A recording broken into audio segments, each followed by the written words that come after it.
Yeah, welcome back to CJAD 800. And as you heard on James Foster's newscast, we have another floor crosser. Conservative MP Marilyn Gladu has joined the federal Liberal Party. Let me get you up to date here, as now the Liberals are one seat away from having a majority in the House of Commons. And this, of course, happens just days. Monday is by-election day in this country. And when you look at the three by-elections that are happening, the two in Ontario, the two in the Toronto area, they seem to be gimmies for the Liberals. So they were going to get two. I know a lot of debate was like, well, will they win in Terrebonne in Quebec on Monday? And that could be the determining factor on getting a majority. You know, the Liberals did not want to rely on tie breaks and relying on the Speaker of the House of Commons in order to get their majority. They want some wiggle room.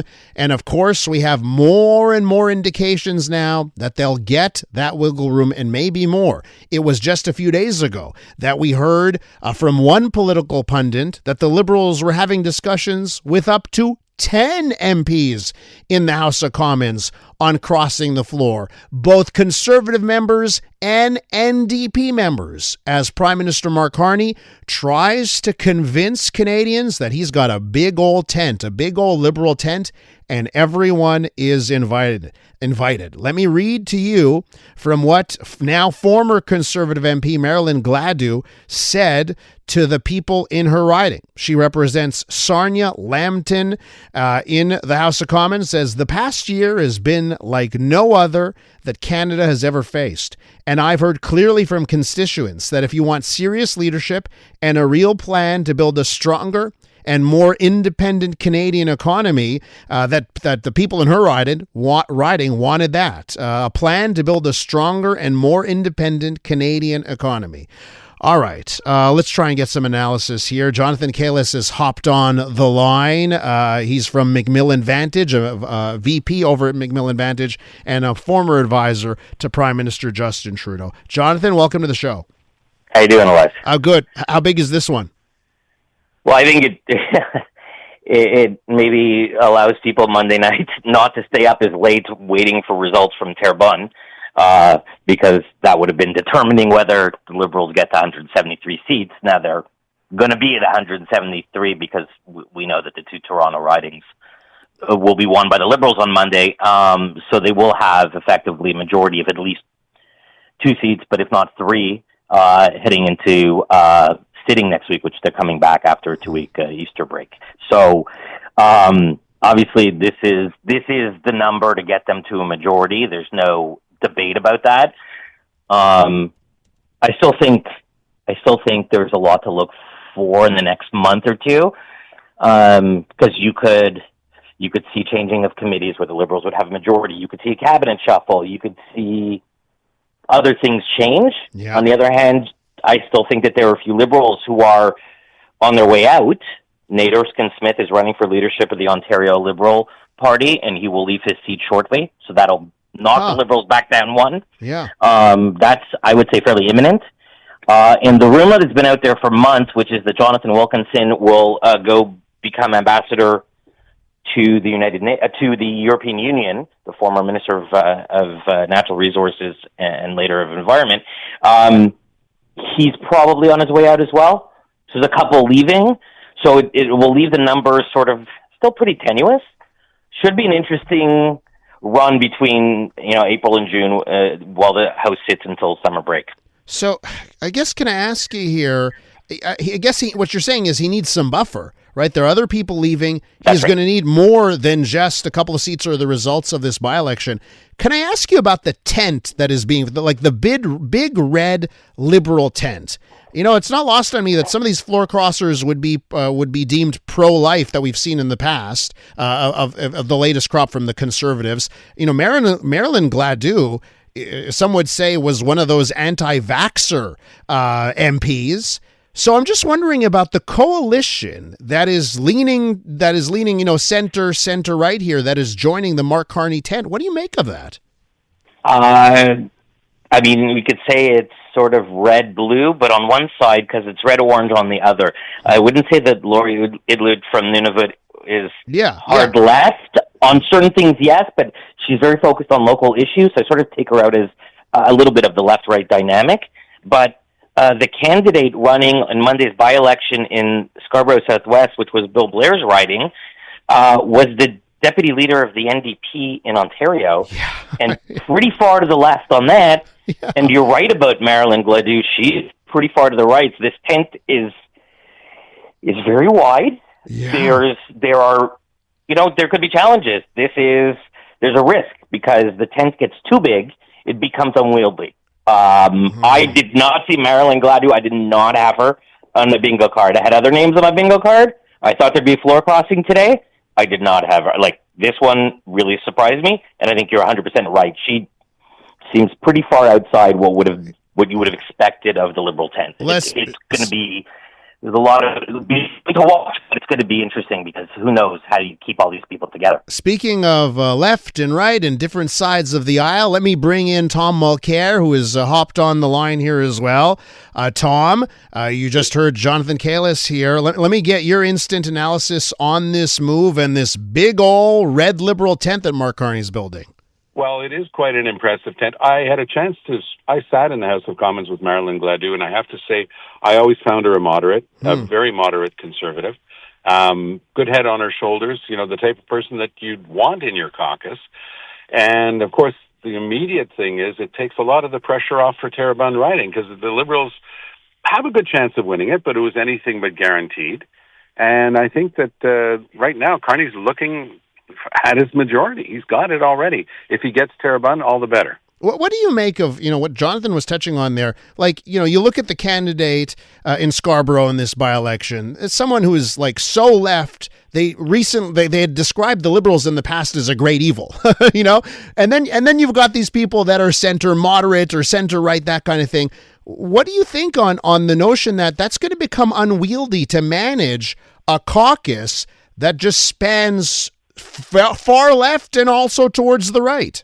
Well, I'd remind you that here in Quebec, we're quite used to that kind of politics because, of course, what kept the Liberals together in Quebec City was their desire to stay within Canada and to get outside of the Federalist, camp. You had one choice, which was to go over to the PQ.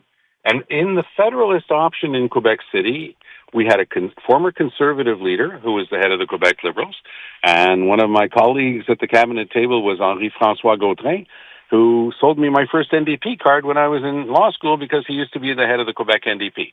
So when there's a higher purpose keeping people together, it's not that hard. Same thing, by the way, on the PQ side, because you had strong right-wingers like Lucien Bouchard and Paul Bégin, for example, and you had left-wingers like Louise Arel and Louise Baudouin.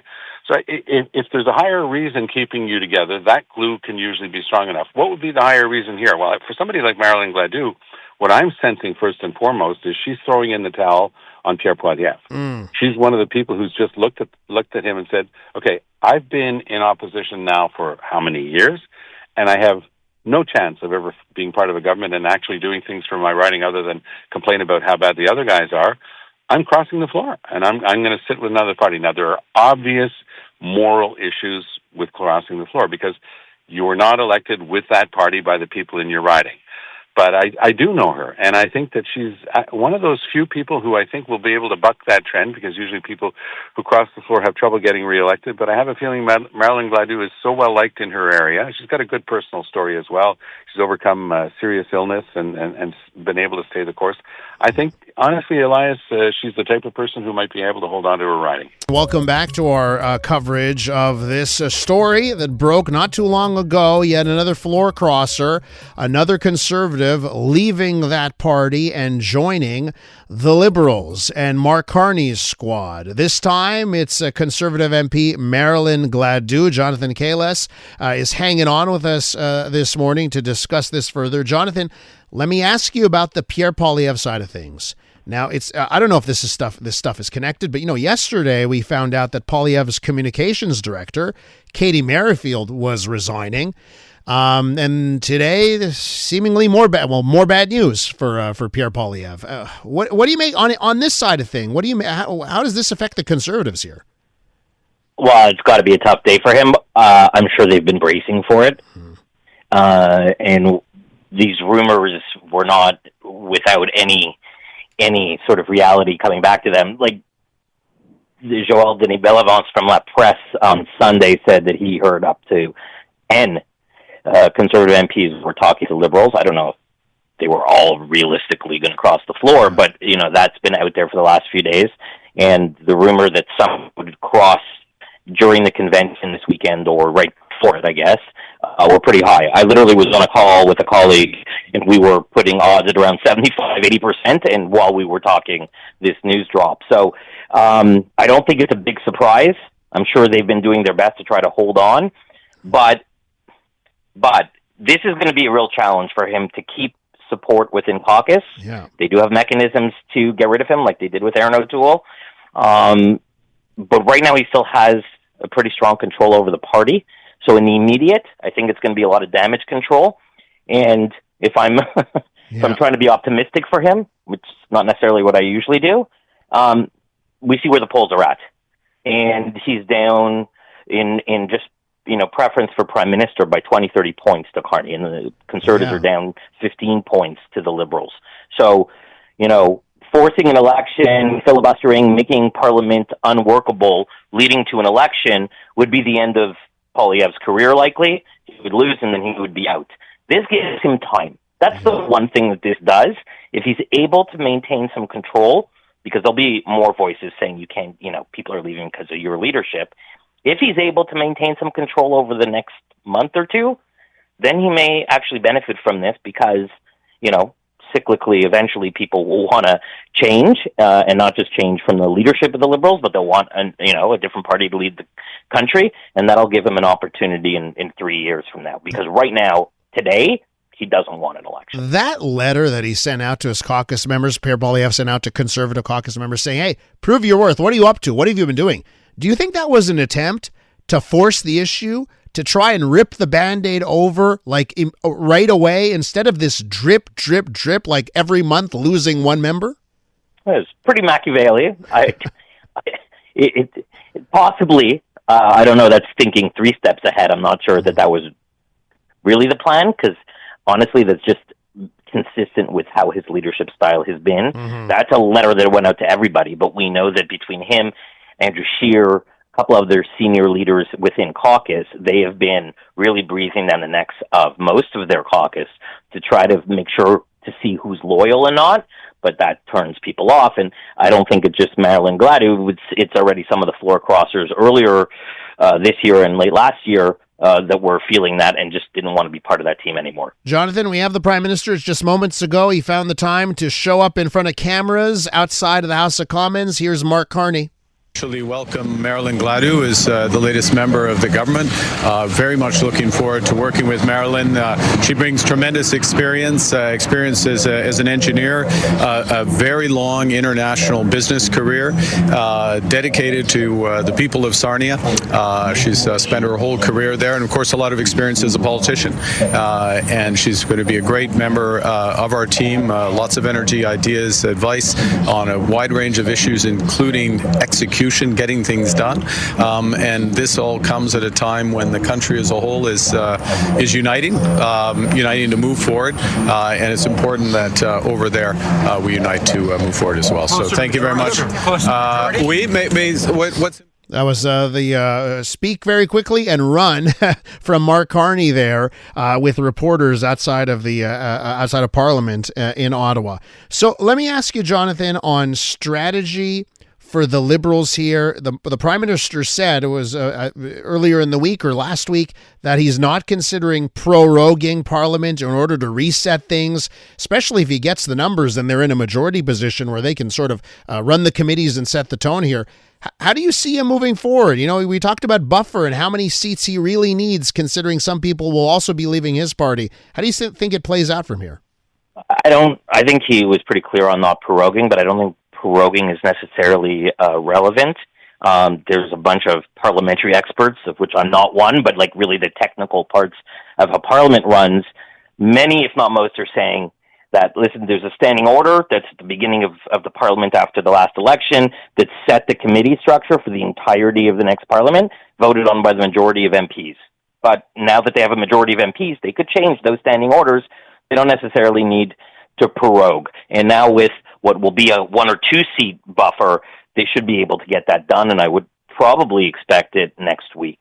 That's sort of in the day-to-day, the real big difference. You know they won't lose confidence votes because they have a majority, but how do they manage the day-to-day and, advance their policy priorities? It's bills go through committees, and right now the Liberals remain minority on those committees.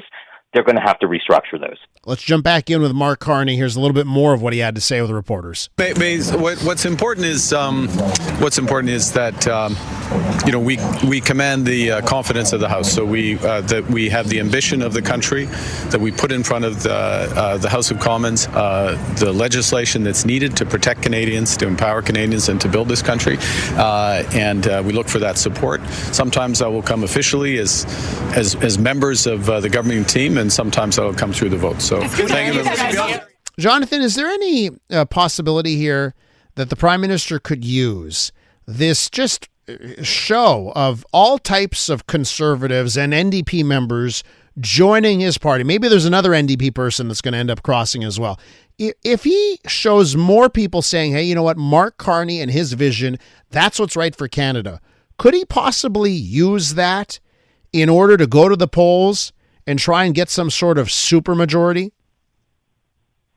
I think this makes it less likely, but I don't think it's impossible. I think you're raising a real question that a lot of people would just dismiss. No, now he's a majority. We're all good now. I think that's a possibility, and I'm very curious to see how the Conservatives and the Bloc and the NDP, to an extent, respond. Because if they start questioning the legitimacy of the government and its majority, and they go too hard on that in the rhetoric, that may fall into Mark Carney's hands. And say, you know what, you're right, I do have a technical majority, but I'm going to go to the people who will tell Canadians, do we want a majority government or not? So I don't think that's the likely outcome. I think it's much less likely today than it was yesterday, but I still think it remains possible, and I think let's see how the other parties respond. Well, I don't think we've ever seen, correct me if I'm wrong, I don't think we've ever seen a level of floor crossing like we've seen in the last few months in the House of Commons. Truly is astounding what Mark Carney and his team have been able to do on floor crossing. And from all sides. And if you want to be entertained, go to Marilyn Gladu's Twitter account, X account, and see her reposting of Pierre Poilievre, her bashing the Liberals, her criticizing specific pieces of legislation. C9, as of last week, reposting his Easter message, Pierre Poilievre. So it's we're living in weird times, that's for sure. Keeping this all together is going to be a challenge for the guy who a year ago was a political neophyte. So lots to watch. And man, it's unbelievable. He's turned out to be pretty good at politics. And we've got a convention this weekend. We'll have fun watching. Jonathan, thanks so much. Thanks. That's Jonathan Kalles right there, a vice president over at McMillan Vantage, a former advisor to Prime Minister Justin Trudeau. I'm Luke Wilson. Join me each week for Film Never Lies. Since retiring from the NFL, I've had a lot on my mind, and now I've got my own show. So if you're tired of lazy takes, if you want honest conversations, join us each week. Film Never Lies, available on all TSN platforms and the iHeartRadio app.